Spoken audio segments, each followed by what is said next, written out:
you, Travis, and welcome to tonight's edition of the Regional News. We start off with some news in Trinidad and Tobago, where students who were studying at the University of the West Indies Cave Hill campus in Barbados are relieved to be back home. However, they are unhappy with Caribbean Airlines' $488 fee per ticket to return.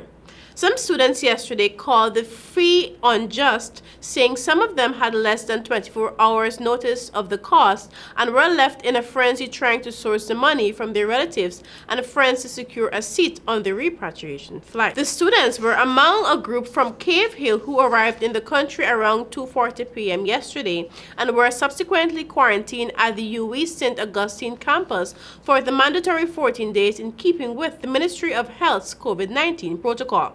4 professional footballers who were stranded in Barbados due to the pandemic also returned on the flights with the students.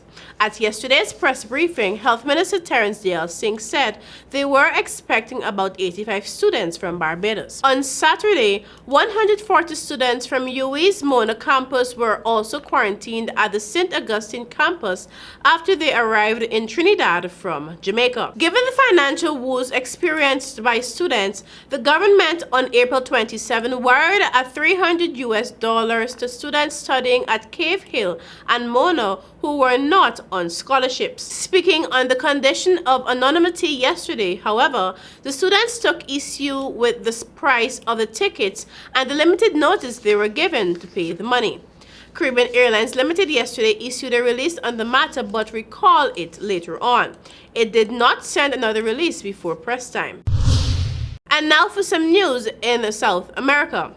Peru topped 240,000 total cases of coronavirus yesterday, surpassing hard-hit Italy. Government data showed even as the pace of the infections has begun to moderate in the South American nation. Peru moved quickly to lock down its citizens as the pandemic took hold in early March. But cases nonetheless exploded in May, reaching a peak of more than 8,000 per day late in the month. More than 7,000 Peruvians have died from the disease, the government reported. Peru has the second highest number of confirmed cases of COVID-19 in Latin America, behind Brazil, and the 7th highest globally. The Americas have become the epicenter of the global coronavirus outbreak, logging nearly 4 million infections and 204,000 deaths. Specifically, Peru, Chile, and Brazil have been hard hit in recent weeks. Peru's government has extended a national lockdown through June 30 as infections continue to increase in some regions.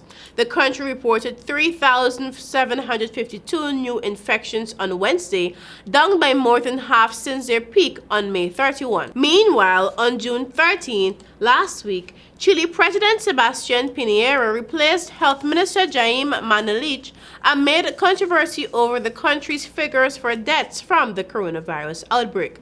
Piñera said Manelich had spared no effort in carrying out his difficult and noble duty to protect Chileans' health. He replaced him with Oscar Paris, an academic and medical doctor.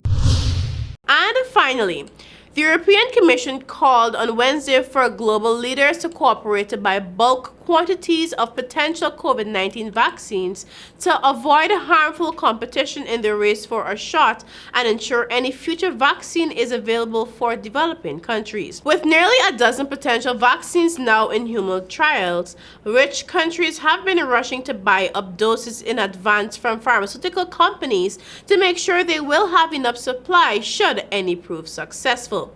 The European Commission, the EU executive arm, is worried that such competition could raise the prices for vaccines for everyone and also leave many countries, mostly poor ones, struggling to obtain a supply. And I quote, "When it comes to fighting a global pandemic, there is no place for me first," Commission President said on Wednesday.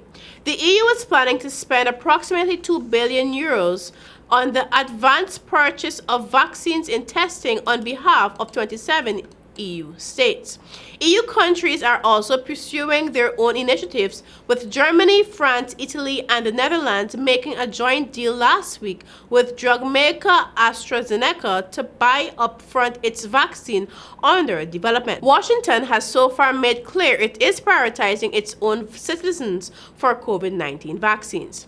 The EU is co-hosting a global virtual summit on vaccine strategy next week at the end of a fundraising campaign to secure funds to distribute potential coronavirus shots to poor countries. And that is it for our regional news this evening, and I continue to urge our viewers to stay home, wear those masks, and continue using those hand sanitizers. Back to you, Travis.